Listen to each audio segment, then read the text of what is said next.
표창원의 내일 정치 제2부 정치 프로파일링.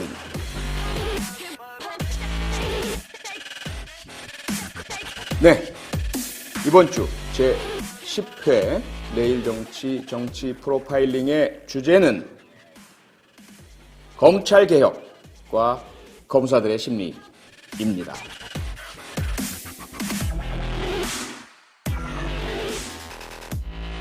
말이 많죠, 요새. 그동안 오래된 숙제이기도 하고요.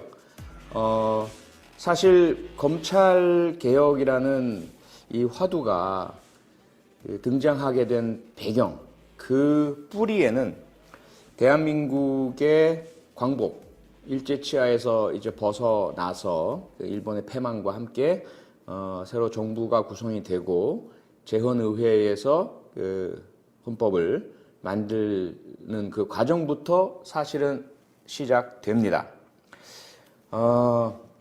우리가 참 슬픈 역사죠.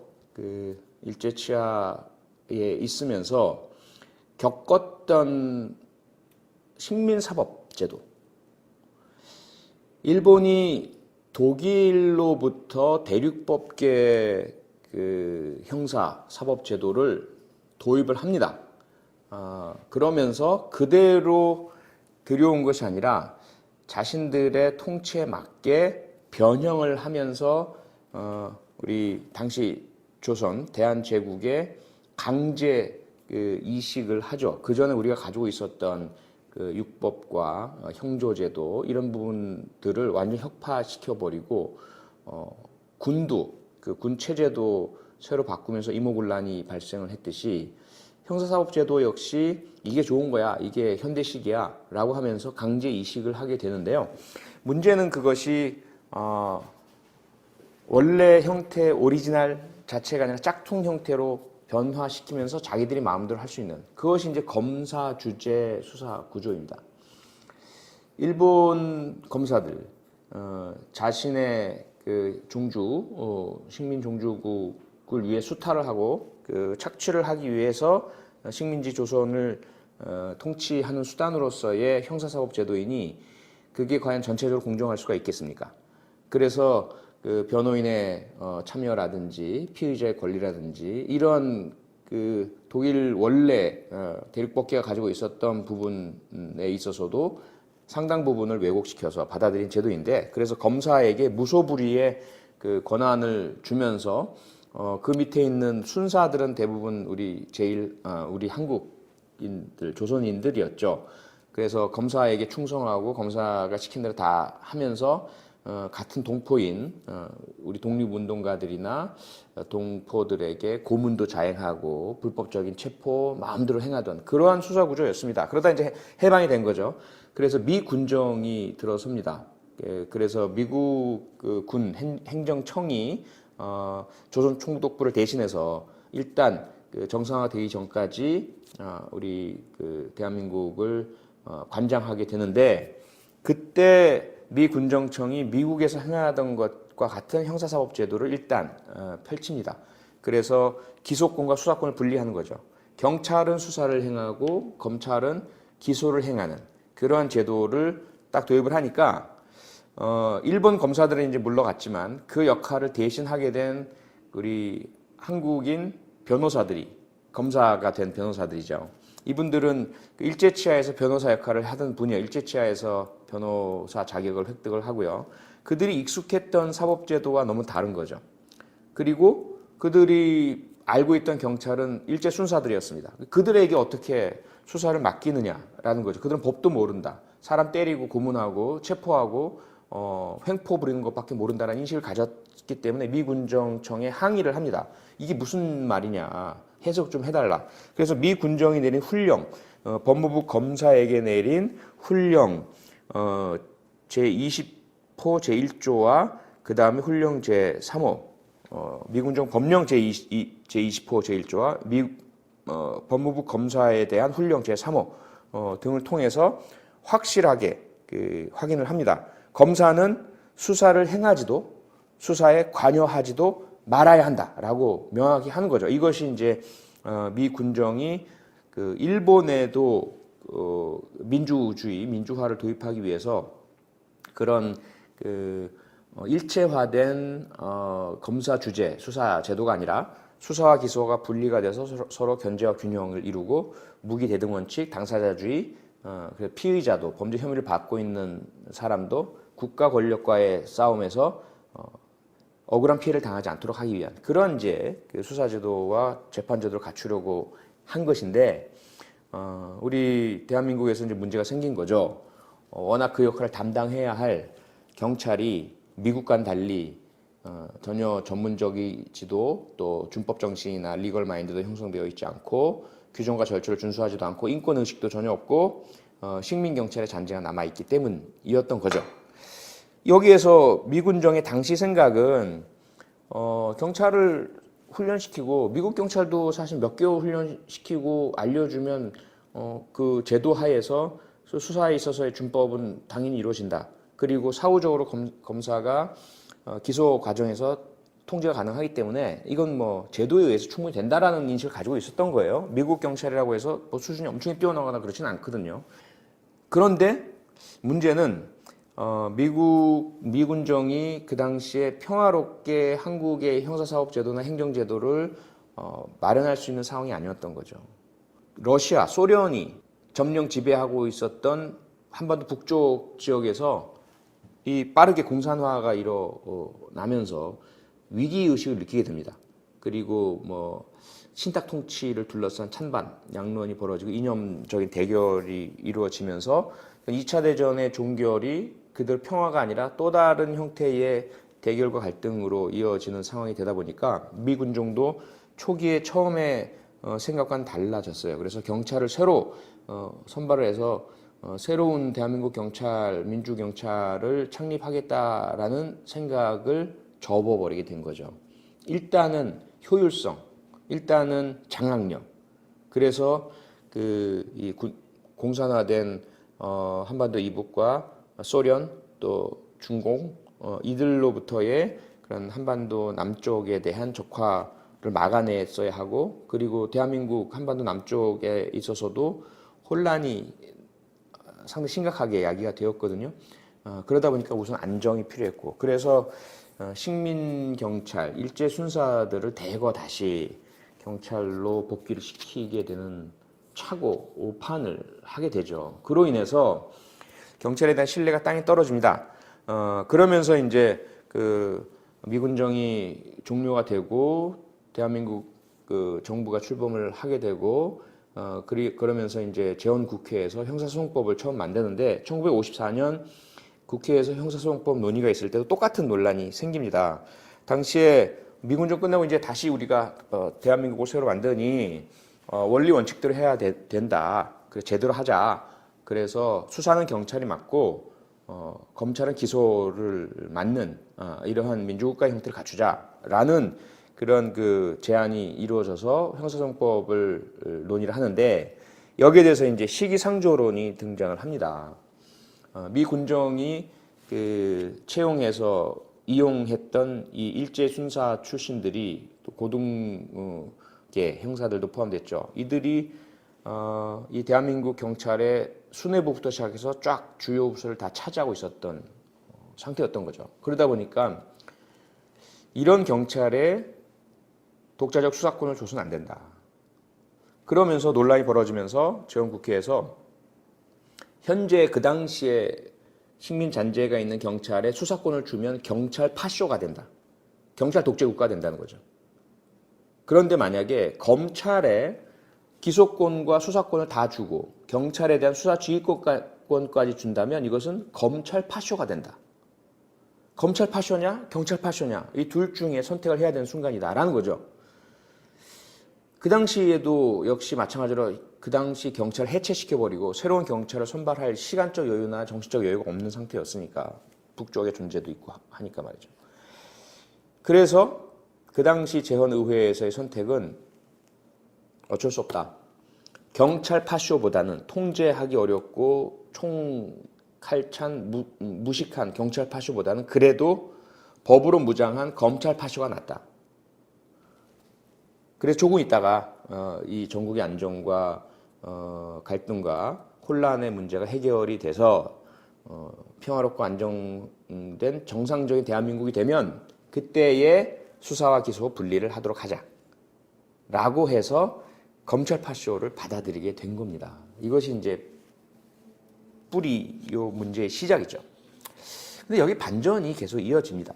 그 다음에 이제 이승만 정부가 초대 대통령으로서 국민적인 지지와 추앙을 받고 북쪽의 어떤 그 반대, 그 공산주의의 문제 때문에 남한 단독 정부, 대한민국 단독 정부가 들어서면서 상당히 그 어떤 희망과 기대 속에 대한민국이 출범을 합니다. 그런데 북한의 그 6.25 남침과 그 과정에서 그 이승만 대통령이 서울 시민들을 버려두고 거짓 라디오 방송을 통해서 안전하니까 기다리고 있으라라고 하고 본인만 주요 인사들과 함께 도망가 버리고 그리고 서울 시민들이 피난을 하지 못하도록 한강 다리를 다 끊어버리고 그건 뭐 서울 시민들을 피난 가지 못하게 하려는 게 아니라 한강 다리를 그대로 남겨둘 경우에 서울 시민들과 함께 북괴 인민군 괴뢰군들이 같이 결국 한강 이남으로 진격해 내려오고 탱크도 내려오고 이래서 한반도 적화의 우려가 있기 때문이긴 하지만 어쨌든 솔직하지 못했고 속였고 많은 시민들을 결국 그 전쟁의 참화 속으로 사망과 부상의 피해로 몰아넣었던 문제가 있죠. 그러면서 이제 문제가 시작됩니다. 그리고 어쨌든 그 종전이 되고 분단 상태에서 다시 이승만 정권이 이어져 나가게 되는데 계속해서 이제 자신의 독재 장기 집권을 획책하면서 부정선거가 이루어지게 되고 그 과정에서 물론 여러 그 여운형이라든지 독립운동 지도자들의 암살 백번 김구 선생님이라든지 이런 부분도 의혹이 제기가 되고요. 이승만 대통령의 관여라든지 참 안타까운 그 우리 대한민국 역사였던 것 같습니다. 그러면서 그 독재와 국민들의 실망과 이로 인한 반발 또 야당의 반대 이런 것들 앞에서 이승만 정권이 택한 것은 경찰이었습니다. 경찰력을 이용을 해서 반대자들을 억누른 거죠. 물론 정치 깡패들도 동원이 됐고요. 조직 깡패들도. 그러면서 이승만 대통령의 양아들 이강석이라는 사람이 경찰관이었고 경찰을 장악하면서 여기에 대해서 이제 법치주의적인 반대를 하던 검찰을 완전히 억눌러 버리는 거죠. 그래서 실제로 수사권도 안 주었지만 경찰이 가진 그 대통령의 총애라는 무기 그리고 조직력, 총칼, 무력 이런 것들을 동원을 해서 독재의 도구가 되고 그리고 3.15 부정선거도 역시 경찰의 주도하에서 내무부와 함께 정치 깡패들이 야합을 하면서 지방 공무원들과 함께 전국적인 부정선거 그 투표함 바꿔치기 그리고 투표 참관인들을 폭행해서 내쫓고 심지어 살해하기도 하고 이런 일들이 벌어지고 그것이 이제 4.19로 이어지게 되는 거죠. 김주열 학생이 항거하다가 사망하고 그 시신이 발견되면서 그렇게 됩니다. 그래서 어쨌든 이승만 정권이 이승만 대통령의 하야 선언으로 국민 앞에 굴복하면서 물러나게 되고 망명하게 되고 그 다음에 들어선 그 장면 내각이 흔들리고 혼란하고 무능력하고 이러면서 민주주의에 대한 그 어떤 열망과 기대가 좀 한풀 꺾여 들어가고 그것이 또 극복되어가는 과정이었거든요. 극복될 수밖에 없고 우리 국민은 위대한 분들이지 않습니까? 그래서 4.19 혁명의 성과가 그대로 이제 그 제도로 확립되어 가기 전 단계의 혼란 때 박정희 소장이 군사 쿠데타를 일으키고 대한민국을 내가 살릴게 이러면서 이제 시작되죠. 그러면서 이제 그 박정희 군사 독재 정권이 출범하면서 정당성, 정통성을 확보해야 했었고 그 다음에 야당과 그 또 시민들의 비판들, 학생들이나 지식인들의 비판을 억눌러 했었고 이때는 누굴 이용했느냐? 이때는 브레인이 필요한 거거든요. 총칼과 힘은 군이 가졌기 때문에 이때는 또 검사들을 이용을 합니다. 김기춘이라는 사람이 이때 등장을 하고 혁혁한 공을 세우죠. 젊은 그 법무 장교로서 그 이후에 이제 검찰이 되고 법무장관, 검찰총장 다 하게 되죠. 유신 헌법 입안에도 혁혁한 공을 세우고 이 법을 이용한 통치, 진정한 법치가 아니라 법을 이용한 통치가 시작이 되면서 검사들이 득세를 하게 됩니다. 그러면서 이제 유신 헌법 개정이 이루어질 때 영장에 대한 청구는 오직 검사만이 할 수 있다라는 조항이 삽입이 되는 거죠. 전 세계 어디에도 찾아볼 수가 없는, 민주국가에서는 있을 수가 없는 특정한 그 직업 종사자에게만 영장 청구.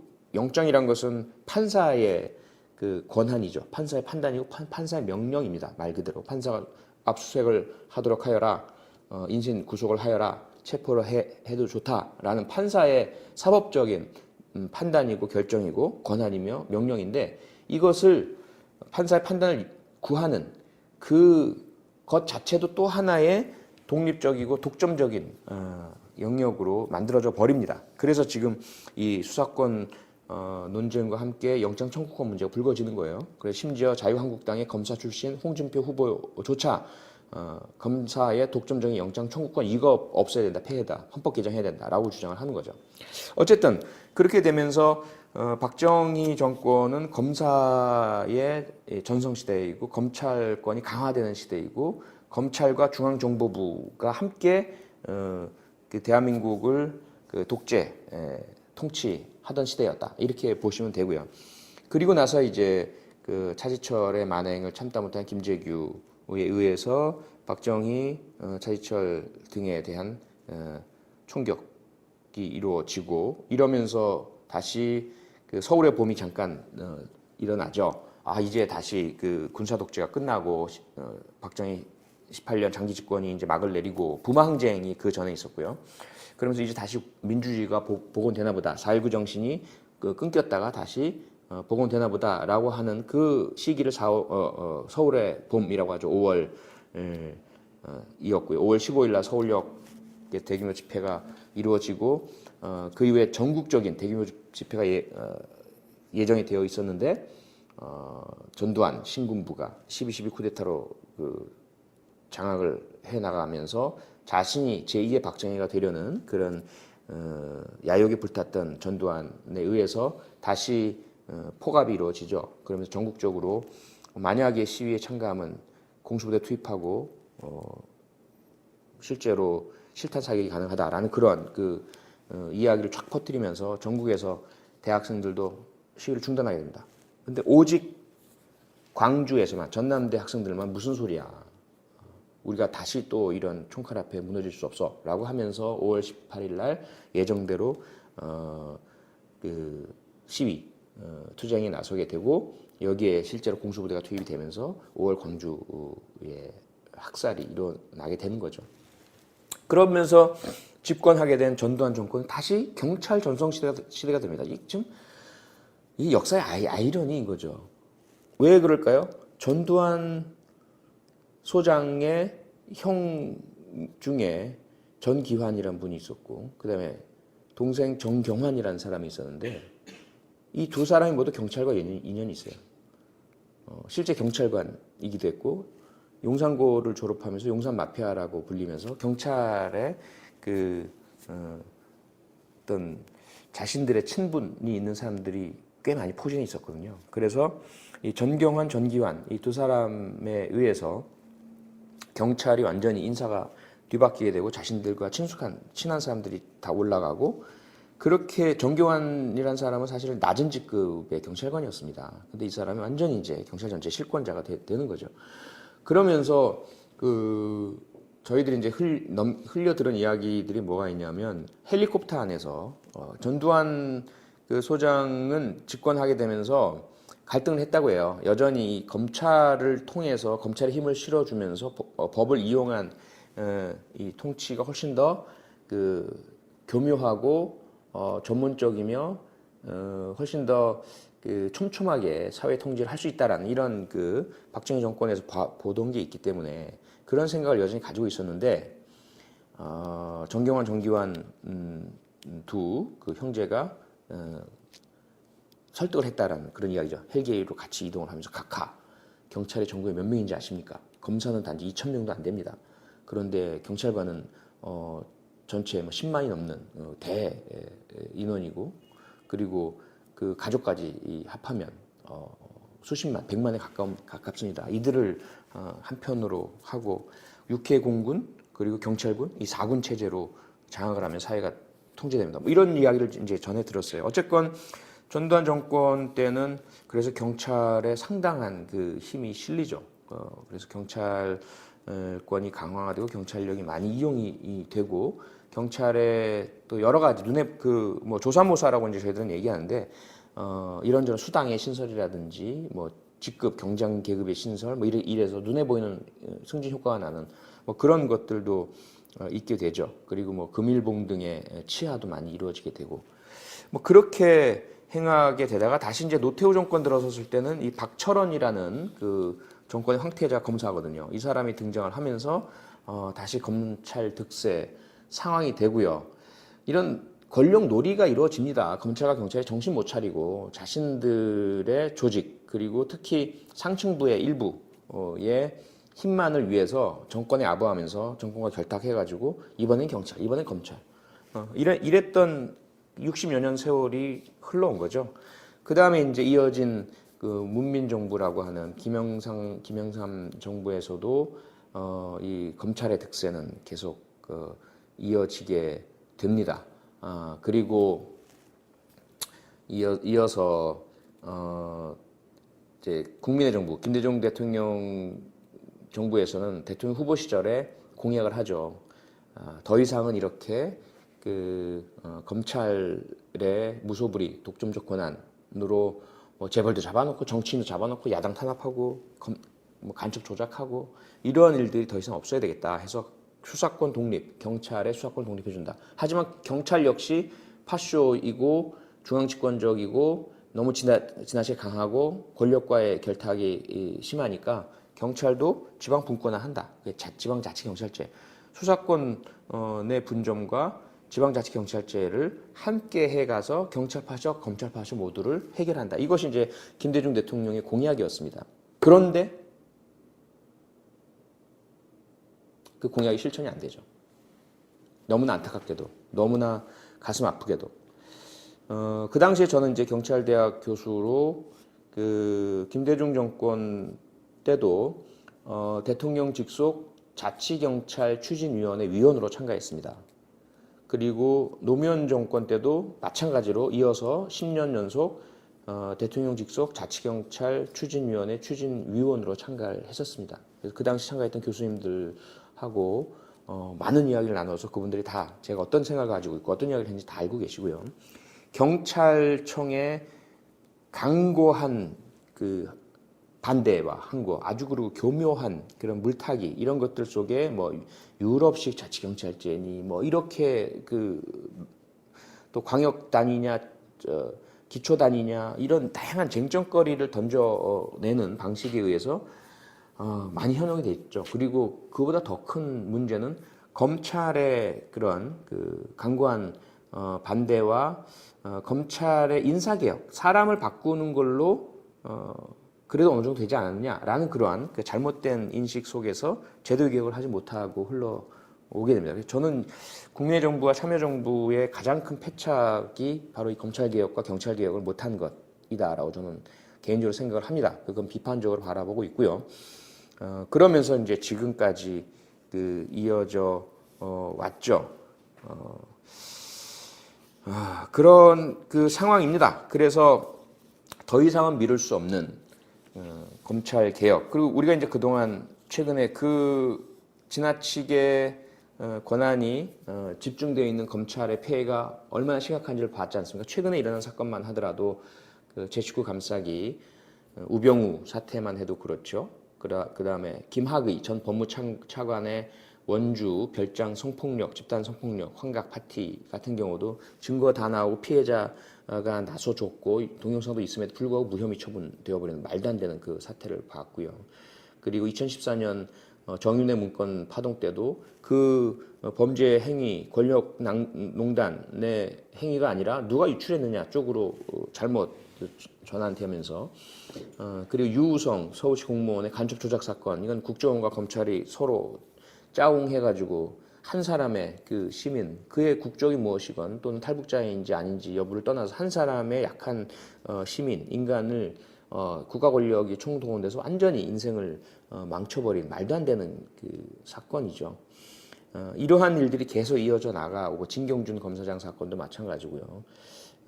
그리고 중앙지검장과 법무부 검찰국장의 돈봉투 저녁자리로 이어져 가는, 여전히 그들은 마음대로 해봐라, 너희들이 어디 검찰 건들 수 있을 것 같아? 라는 그 오만함을 여전히 읽고 있습니다. 그래서 윤석열 서울중앙지검장 제가 무조건 지지한다고 공개 선언했고, 윤석열이라는 한 분에 대해서 정말 전적으로 전폭적으로 지지하지만 과거처럼 사람 바꾸고 제도는 놔두는 그런 패착은 절대로 반복해서는 안 되고요. 아마 문재인 대통령은 그러지 않으시리라고 저는 전적으로 신뢰합니다. 그분이 겪으셨던 참여정부 때의 그 참담한 패착, 검찰 개혁을 못했기 때문에 겪으신 부분들 직접 피해자이시고요. 본인 스스로가 노무현 전 대통령과 함께. 그리고 이 검찰의 오만함들을 계속 맞닥뜨리면서 이제까지 오셨기 때문에 저는 그 부분만은 믿고 있습니다. 검찰이 가지고 있는 권한이 얼마나 강대하냐 하면은요, 검찰은 스스로가 경찰 못지않은 수사 인력들을 확보하면서 마음대로 수사를 할 수가 있습니다. 스스로가. 그리고 경찰을 수사 지휘합니다. 마음대로 수사 지시를 내릴 수가 있고, 경찰이 수사하는 것들을 이송해, 이첩해라고 해서 자기가 가져갈 수 있어요. 김광준 전 검사장이 조희팔 당군 이래 최대 사기범 4조 내지 8조에 달하는 그 돈을 사기 해먹고 어딘가에 숨겨두고 정관계 유력자들에게 엄청난 그 로비한 의혹들이 있고요. 검찰 관계자도 엄청나게 많죠. 그 중에 한 사람이 김광준 전 부장검사였습니다. 그리고 지금 중국으로 도피했다가 죽었다라는 그 장례식 영상 보내고 좀 생사여부가 확실치 않은 이런 상태인데요. 이 사건에 있어서도 경찰이 그 포착을 해서 수사를 하던 와중에 검찰이 특임 검사를 지정을 하고는 가져가 버렸습니다. 그 특임 검사가 전 제주지검장 바바리맨으로 변신했던 사람이죠. 이 말도 안 되는 일들이 검찰의 이 수사권 장악을 통해서 일어납니다. 이렇게 알려진 사건만이 아니라 일선 현장에서는 형사들이 수사를 하다가 이 사람이 만약에 건설업자든 지역 유지든 해가지고 검사에게 뭐 그 룸살롱 접대나 돈 접대나 이런 것들 한 그런 사람일 경우는 검사한테 연락만 하면 되는 거죠. 그럼 검사가 계속해서 이 그 경찰서의 형사의 수사에 대해서 제지위 내리고 증거 보강해라, 영장 신청 안 하고 청구 안 하고 계속 그렇게 합니다. 막 화가 나는 거죠. 근데 영문은 모르겠고 왜 그런지 모르겠고, 그리고 찾아가서 몇 마디 하면은 이제 항명죄다 뭐 이러고, 심지어 폭행당한 경찰관도 있고요, 검사에게. 그 다음에 검사가 때로는 알지 못할 이유로 경찰이 수사하기 위해서 체포했거나 또는 구속한 피의자를 검사가 데려오라고 합니다. 자기가 확인해야 되겠다라는 거죠. 판사는 그렇게 할 수 있어요. 판사는 실질 구속영장, 실질 심사도 있고요, 족부심도 있고요. 그렇게 해야 할 수 있죠. 그런데 검사가 그렇게 하는 데는 뭔가 의도가 있어 보인다는 거죠. 이 피의자랑 무슨 관계가 있나? 라는 것이죠. 그래서 거부한 얘들이 있어요. 무슨 소리냐? 난 이 피의자 못 데려가겠다. 그랬더니 검사가 그 해당되는 형사를 검사의 인권 직무 옹호 방해죄, 이게 실제로 있습니다. 검찰청법에. 검사가 인권 옹호 의무와 직무를 가지고 있는데 이것을 행사할 때 누가 방해를 하면 이것을 처벌할 수 있는 거예요. 형사처벌할 수 있는 거예요. 근데 경찰이 검사의 명령을 듣지 않는다고 해서 그것도 뭔가 의심이 가기 때문에 형사처벌을 한 대전에서 발생을 한 사례가 있습니다. 이런 정도의, 거기다가 특별사법경찰관리라고 해서 경찰이 아닌 각 지방자치단체나 환경부 뭐 이런 데서 해당되는 업무에 있어서 그 특별법 위반자들을 단속하고 조사할 수 있는 그러한 특별사법경찰 관리를 두고 있는데 이들 역시 검사의 지휘를 받고 있습니다. 엄청난 막대한 권한이죠. 여기에다가 기소 독점권, 기소는 오직 검사만이 할 수가 있어요. 검사가 그래서 불기소 처분 내린다? 그럼 끝이에요. 여기 물론 재정신청이라는 제도가 있죠. 검사가 물론 검찰 항고도 있고요. 그래서 검사가 불기소 처분했는데 이건 말도 안 된다. 이건 당연히 범죄자인데 왜 검사가 돈 먹었냐? 왜 불기소하냐? 이럴 경우에 상급 고등검찰청 등에 항고를 할 수 있어요. 근데 같은 검찰이잖아요. 제나무 검사 동일치 원칙이라는 것도 있고. 그래서 대개의 경우 검찰 항고는 받아들여지지 않습니다. 검찰 항고가 받아들여진다는 것은 해당 불기소 처분을 한 검사의 판단이 잘못됐다는 것이고, 그럼 그 검사는 감찰 조사를 받아야 되고 징계 처벌을 받아야 돼요. 근데 제 식구 감싸기거든요. 서로 청탁하고 들어주고 하는 거죠. 그래서 안 되면 재정 신청이라는 제도가 있어요. 그럼 법원에다가 이걸 일러 바치는 거죠. 판사님 이거 문제가 있습니다. 검사가 웬일인지 이 범죄자인데 기소를 안 합니다. 그럼 판사가 살펴보고 타당하면은 기소하라라고 재정 신청 인용을 해주는 제도가 있어요. 문제는 이 재정 신청이 인용된다 하더라도 그 기소를 누가 맡느냐? 공소유지라고 재판정에 와서 벌해 주십시오. 몇 년 구형 이걸 누가 맡느냐? 검사가 또 맡는 거예요. 그러니까 최근에 그 김진태 자유한국당 의원의 선거법 위반 사건에서 처음에 검사가 불기소 처분을 해버립니다. 그랬더니 선거관리위원회에서 이거는 당연히 중대한 허위사실 공표 행위이고 이건 기소를 해야 되는데 검사가 하자는 것은 우린 받아들일 수 없다라고 해서 선관위에서 재정 신청을 해요. 그 인용됐어요. 그 재판이 열렸죠. 검사가 구형을 하지 않습니다. 판사님 마음대로 하십시오. 우리는 검찰은 벌금 얼마 또는 징역 얼마 구형하지 않겠습니다. 이런 행태가 벌어지는 거예요. 대부분의 재정 신청 사건에서 그렇습니다. 그러니까 검사가 뭐냐 하면은 그게 무슨 의미냐면 그 개별 사건에 있어서의 문제를 떠나서 재정 신청이란 거 그 자체를 제도적으로 거부하는 거예요. 검사가 기소 독점권이 있는 그런 독보적인 헌법상의 영장 청구권을 독점적으로 갖고 있는 그런 존재인데 어디서 감히 검사의 불기소 처분에 대해서 항의를 해? 이런 거예요. 판사나 검사나인데 왜 검사의 고유 권한인 그 기소에 대해서 판사에게 물어봐? 그래서 집단적으로 사보타지를 하는 겁니다. 이런 이 기소 독점권의 폐해가 얼마나 심각합니까? 거기에다가 기소 재량권도 있어요. 기소를 할지 말지도 검사 마음대로의 판단이라는 거예요. 여기에다가 증거 개시주의라는 게 있는데요. 이게 뭐냐면 영국, 미국 대부분의 국가 검사에게 그 독일이나 프랑스처럼 상당수의 독일이나 프랑스도 사인소추주의, 그러니까 변호사가 기소를 할 수 있는 일정 범죄에 대해서 그런 여지를 두고 있어요. 그래서 기소 독점권이 아닙니다. 더 이상. 그 다음에 기소 재량주의도 아니에요. 반드시 특정 범죄에 있어서는 모두 기소를 해야 돼요. 그 수사가 송치가 이루어진다거나 고발이 이루어지거나 할 경우에. 근데 우리나라만 그래. 우리 앞서 설명드린 것처럼 일본을 거쳐서 왜곡되어서 온 짝퉁 대륙법계주의이기 때문이죠. 그리고 독일의 검사는 별도의 우리 같은 검찰청이 따로 있지가 않습니다. 법원에 위치하고 있죠. 그리고 프랑스 같은 경우도 검사는 수사판사의 지시를 받도록 되어 있어요. 이러한 특징들이 다 있단 말이에요. 그러니까 사법이라는 상권 분립에 있어서 행정 권력이 아닌 사법부가 그 범죄의 유무를 판단하고 수사를 주재하는 이러한 헌법 원칙, 상권 분립 원칙이란 것이 준수가 되어야 하고, 그래서 수사라는 것이 행정적인 측면이 있어서 이루어진다 하더라도 통제는 사법부에서 이루어지는 이러한 근본적인 구조 자체가 우리나라에서 와해가 되어 버린 겁니다. 검사란 존재로 인해서 검사란 존재가 행정부 소속의 공무원인데 이 사람이 사법부와 동등한 지위에 있다라고 본인들 내세우면서 그런 권력을 주장을 하면서 행정 권력의 하부로서의 검찰 권력이 오히려 사법부와 국회마저도 통제할 수 있는 것처럼 보여지는 이런 이상한 형태가 우리가 되어 있는 거죠. 거의 다 형 집행권까지 있습니다. 드라마나 영화에서 보셨겠지만 교도소나 구치소 모두 검사의 관할, 검사의 영향력 하에 있습니다. 지금이야 이제 그 교정본부장이 교정공무원 출신이지만 과거에는 교정국장 전부 검사가 있어요. 보호국장 검사가 있습니다. 보호관찰, 교정, 구치행정 이런 모든 것들을 전부 그 검사의 장악하에 있었고 지금도 실질적으로는 그런 영향력하에 있고요.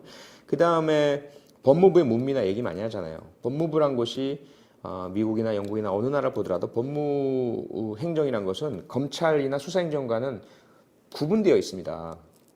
물론 감독하고 인사하고 정책적인 것들을 정하긴 하지만요. 그런데 우리는 오히려 법무 산하에 있는 검찰 검사들이 법무부를 장악하고 있는 이런 그 형국이죠. 이런 모든 것들을 종합을 해봤을 때 검찰 개혁은 그동안에 그들이 잘못한 것에 대한 응징으로서의 의미가 아니라 그럴 수밖에 없다. 사람의 문제가 아니라 제도의 문제이다. 그 권력이 한 곳에 모이고 검찰을 들여다보고 감시할 수 있는 사람은 아무도 없잖아요. 누구도 몰라요. 검찰청 안에서 어떤 일이 일어나는지, 어떤 결정을 내리는지, 검찰 내부의 의사결정 구조에 대해서는 세월호 7시간 청와대 기록이 봉인이 되어서 지금 대통령 기록물로 지정돼서 가버렸지만 검찰은 더 심해요. 검찰이 어떻게 해서 왜 불기소 처분을 내렸는지, 어떤 증거가 있는지, 아까 제가 증거 개시제도 말씀드리다 옆으로 샜는데 대부분의 국가에서는 증거 개시 제도란 게 있어서 검찰이 확보한 증거들은 모두 판사 앞에 내어놔야 합니다. 이것이 피의자에게 유리하건 불리하건, 기소 측에게 유리하건 불리하건, 그리고 나서 판사가 모든 그 상황들을 알게 되고 난 이후에 검찰과 변호인이 서로 간에 증인과 증거와 논리로 다툼을 벌이는 이런 그 공판이 이루어져야 하는 거죠. 공판 중심주의 핵심입니다. 그런데 우리는 그렇지 않아요. 공소장 일본주의라고 해서 우리는 그냥 검찰이 왜 이 사건을 공소하는지만 딱 내놓으면 되게 돼 있어요. 그리고 법정에서 증거를 제출하는데 그 증거 역시 검찰 마음대로예요. 자기들 내고 싶은 증거만 냅니다. 불리한 증거는 내지 않아요. 그러다 보니까 과거 그러니까 7번 방의 선물이라는 영화로 잘 알려졌던 정원섭 목사님이 계세요. 정원섭 씨라는 분이 있는데 이분이 1972년이죠. 아마 1972년에 춘천 파출소장의 딸, 그 초등학교 저학년 딸이 성폭행당하고 피살당한 사건이 발생을 합니다. 농수로기에서 발견이 되죠. 여기에 대해서는 이 사건이 보도가 되니까 박정희 당시 대통령이 아주 분노를 표출합니다. 어떻게 이런 일이 일어날 수 있느냐. 경찰관, 파출소장의 딸을 누가 건드려. 이렇게 된 거죠. 이래서 조속히 이건 법 집행에 대한 도전이고 공권력에 대한 도전이니까 조속히 검거해라는 지시를 내무부 장관에게 내립니다. 내무부 장관은 이걸 더 과잉해서 치안본부장을 불러서 10일 안에 해결해 이렇게 된 거예요. 10일 안에 반드시 해결해. 치안본부장이 강원 도경국장을 불러다가 난리를 친 거죠. 너 10일 안에 해결을 안 하면 날아갈 줄 알아. 강원 도경국장은 수사본부장, 형사과장한테 어떻게 했을지라는 짐작이 가능했죠. 기적처럼 10일 만에 사건이 해결됩니다. 10일 만에 범인이 검거가 돼요. 그 동네 만화가게 주인. 이분이 정원섭 씨예요. 그 증거는 너무나 안타깝게도 사람들, 그 정원섭 씨 만화가게에서 한때 알바로 일했던 사람들이 그 사장님이 가끔씩 여자 어린이를 볼 때 눈빛이 이상했어요. 이런 진술. 그다음에 범행 당일날 알리바이에 대해서 서로 이 정원섭 씨 알리바이를 부인하는 그런 진술들. 가장 결정적인 것은요. 너무나 안타깝게도 아프게도 정원섭 씨의 어린 아들이었어요. 그 어린 아들을 형사가 데려갑니다. 갑자기 어딘지 모르는 이 아이는 잘 아무것도 모르죠. 데려가서 얘 여기서 한번 좀 살펴보렴 이렇게 해요. 쭉 살펴보니까 그 농지농로인데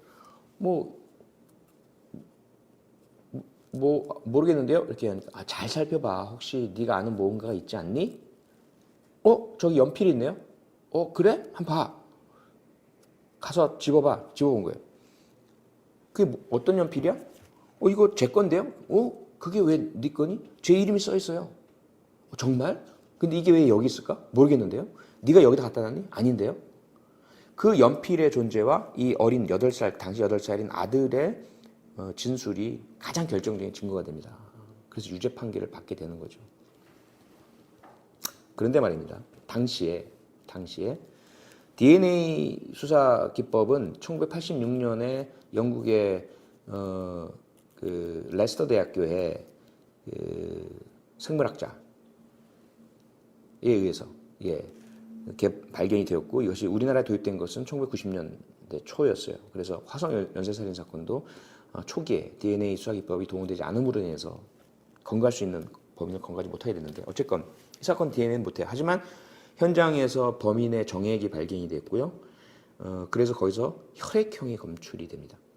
그런데 정원섭 씨의 혈액형과 그 당시 현장에서 발견된 범인의 정액에서 확인된 혈액형이 달랐습니다. 국가수는 알고 있어요. 그런데 국가수의 그 감정 결과가 검찰에 의해서 또 경찰에 의해서 묵살되어 버립니다. 법정에 제출되지 않습니다. 미국 같으면요, 이거는 obstruction of justice, 사법방해죄입니다. 지금 트럼프 대통령이 사법방해죄로 탄핵 위기에 몰려 있는데 검사는 이 경우에 구속 수사됩니다.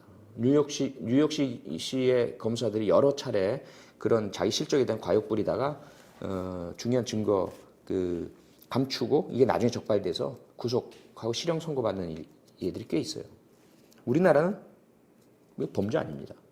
검사는 재량권이 갖고 있어요. 그러니까 그런 행위 자체의 문제도 심각하지만 그보다 더 심각한 것은 뭐냐면 검사는 자기 마음대로 할 수 있다는 거예요. 불리한 증거를 내놓지 않아도 된다는 거예요. 이걸 직무유기죄로 고발을 해서 다투면 그 실익이 있지만 이 직무유기죄 역시 누가 결정해요?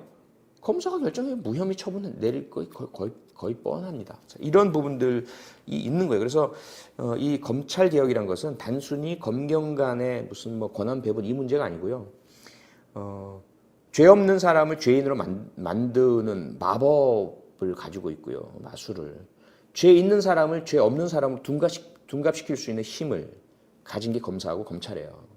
이건 아니지 않습니까? 이건 상식이 아니지 않습니까? 이건 바꿔야 돼요. 그러므로 그럼 이걸 변화시키기 위해서 경찰에 권한을 주는 거는 반대다. 저도 반대예요. 저도 경찰 출신이고 경찰을 사랑하지만 현재의 경찰은 안 됩니다. 백남기 농민 사건에 대한 처리 과정 경찰 못 믿습니다. 말도 안 돼요. 저와 같이 공부했던 뭐 동기들, 선후배도 있지만 그건 잘못했습니다. 그분들 개개인 제가 잘 알아요. 2012년 국정원의 대선 개입 여론 조작 사건, 김용판 그리고 서울경찰청 사이버 수사대 저는 잘못했다고 전적으로 생각을 합니다. 이건 재수사 되어야 된다고 생각을 하고요. 이 사건 가담자들 분명히 책임져야 합니다. 현재 경찰 못 믿습니다. 정치적으로 권력과의 야합, 유착, 검찰 못지 않습니다. 경찰도 개혁해야 합니다. 이건 사람의 문제가 아니라 제도의 문제인 거예요. 견제와 균형, 민주주의 원리, 그리고 민주적 통제와 감시가 가능한 책임을 지는 자기가 잘못할 수 있어요. 완벽은 없습니다. 잘못하면 책임진다는 것이 확인이 되어 있어야 잘못의 정도도 줄어들게 됩니다. 그런 차원에서 말씀을 드리는 것이기 때문에 검찰개혁은 필수입니다. 저항할 겁니다. 하지만 저항의 정도는 과거보다 약화될 겁니다. 본인들도 알아요. 노무현 대통령 당시에 검사와의 대화에서 그들이 도발했던 그 자신감, 이제는 그 부메랑이 결국 나라를 망치고 결국은 우병우 등을 통해서 국정농단으로 이어지고 최순실이라는 그 무식한 여자가 얼마나 교묘하고 힘이 세길래 나라를 전체 망칠 수 있었을까요? 그게 아니라고 저는 생각을 합니다. 그러한 그 정권과 가까운 여성이 마음대로 할 수 있는 판을 깔아주고 뒤를 봐주고 뒷받침을 해준 것들이 전부 그 대한민국에서 가장 똑똑한 검사들이에요. 그들 검사들의 개인적인 잘못보다는 그럴 수 있는 제도가 문제인 겁니다. 그리고 그렇게 권력과 유착을 했을 때 승승장구하고 자기들이 높은 자리에 올라가고 그 다음에도 예를 들어 그만두고 나와도 여당, 집권 여당에 또는 보수당에 강구한 TK 등에서 공천받아서 국회의원 되고 이런 길이 다 열려 있거든요. 그것을 이제는 혁파해야 된다는 겁니다. 그렇게 하기 위해서 경찰도 완전히 뼈를 깎는 그런 개혁을 받아들여야 하고요. 검사들 개인적으로 존경합니다. 그들의 노력, 그들의 뛰어남, 그들의 우수함, 정말 훌륭한 분들이죠. 그런데 그분들의 그런 우수함과 훌륭함이 사회의 긍정적인 방향으로 억울한 사람의 한을 풀어주고 강한 악인들의 그 죄상을 들춰내고 사회 악을 밝혀내고 진실을 구현하고 정의를 세우는 그런 곳에 잘 사용될 수 있도록 하기 위해서도 검찰개혁은 필수이고요. 이 부분 검사 여러분 부디 함께 수긍하고 나서 주십시오. 과거에 평검사들의 그 기계 다 어디 갔습니까? 검찰의 고위 간부들이 권력과 유착해서 검찰 조직을 망치고 국민들로부터 지탄받게 만들고 거악을 돕고 억울한 사람들에게 오히려 또 상처에 송을 뿌리는 그런 짓들을 자행할 때 여러분들이 나서서 주장하고 비판하고 문제 제기했던 그 기계가 어디 갔습니까? 그것들이 또 오직 여러분만을 위한 것입니까? 검찰 조직만을 위한 것입니까? 당신들의 이익만을 위한 것입니까? 그렇지 않아야 하지 않습니까? 검찰 무슨 뭐 박사, 고위공무원, 의사, 대한민국 사회에서 기득권을 가진 자들 물론 다 자신들의 노력 때문이죠. 자신들의 우수함 때문입니다. 하지만 그 자리에 올라설 때까지 여러분들이 딛고 일어서고 밟고 나갈 수 있었던 많은 친구들, 많은 동료들 그분들이 꼭 여러분보다 우수하지 못해서만은 아닙니다. 가정 환경과 부모의 영향과 다양한 형태의 불평등한 상황 속에서 정신적으로 심리적으로 경쟁에 뛰어들만 여유도 없을 수도 있었을 테고요. 또 그들이 여러분 밑에서 받쳐주었기 때문에 여러분보다 낮은 성적으로 여러분을 돋보이게 해드렸기 때문에 여러분이 그 자리에 갈 수도 있었던 것 아니겠습니까? 거기다 우수하다는 것이 무엇을 의미합니까? 혼자서 그 우수함으로 다른 사람들을 짓밟고 누리는 것이 미덕일까요? 그것이 여러분들에게 행복을 주는 것일까요? 의미가 있는 것일까요? 가치가 있는 것일까요? 그보다는 그 우수함이 다른 많은 분들에게 도움이 되었을 때 그로 인해서 당신 덕분에 우리가 좀 더 잘 살 수 있게 되었습니다. 당신 덕분에 나의 억울함이 해소되었습니다. 이것이 진정한 우수함의 의미가 아닐까요? 그렇게 본다면 우리 검사 여러분들 부디 여러 가지 개인적인 좀 감회, 소회, 억울함 왜 우리만 갖고 그래? 라는 그런 반발 심리 분명히 있을 수 있습니다. 경찰 그들이 우리보다 나은 게 뭐 있는데 그들 우리보다 더 못한데 그들한테 권력을 띄워준다? 이건 더 안 되는 거야. 이런 마음 충분히 이해합니다. 공감한 측면 많습니다. 하지만 그러한 과거와 같은 형태의 반발 심리만으로 검찰개혁에 저항을 하신다든지 반대하신다든지 늦춘다든지 하는 그러한 태도와 행태로는 더 이상 검찰의 발전, 검찰과 검사들의 노력에 대한 국민들의 올바른 평가 불가능하다는 거 꼭 이해해 주시기 바라고요. 절대로 경찰에 띄워주는 것 아니라는 거. 경찰 역시 뼈를 깎는 개혁이 기다리고 있고요. 서로 균등하게 현실을 법으로 만들어내고 견제와 균형의 민주적 제도로 만들어 나가자는 거 국민과 함께 해 주십시오.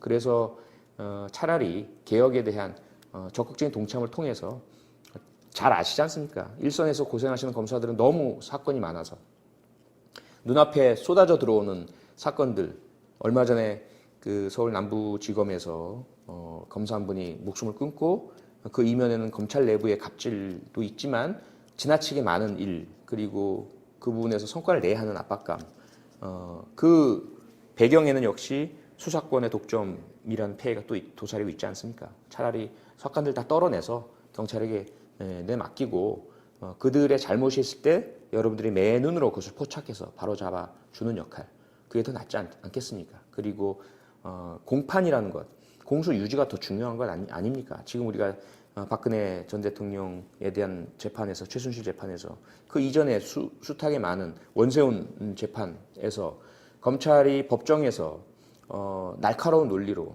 또 경찰이 수집한 증거들을 최대한 잘 활용을 해서 진정한 법률가로서의 그 맹위를 떨칠 때 국민들은 박수를 보내는 것 아니겠습니까? 공소 유지에 집중을 하는 본질의 검찰 이런 부분을 향해서 나아가는데 협력해 주시길 개인적으로 소망하고 호소해 드리고요. 그리고 우리 국민 여러분들 결코 모르지 않으십니다. 다 아십니다. 뭐 아주 디테일하고 전문적인 부분들이야 당연히 전문가가 아니니까 그러시겠지만 현상으로 접하시고 보시면서 집단지성의 힘으로 전체적인 윤곽은 다 파악하고 계십니다. 그 방향성 정말 놀라울 만큼 오르십니다.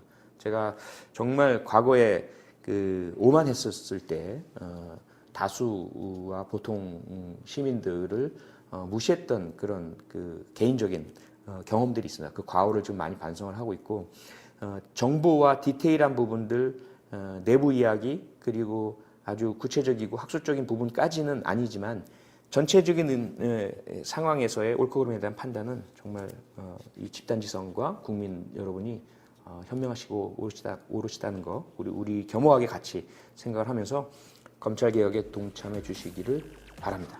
오늘 정치 프로파일링 주제는 검찰 개혁이었고요. 검사님들에 대한 제 개인적인 존경과 호소의 말씀을 담아서 드렸습니다.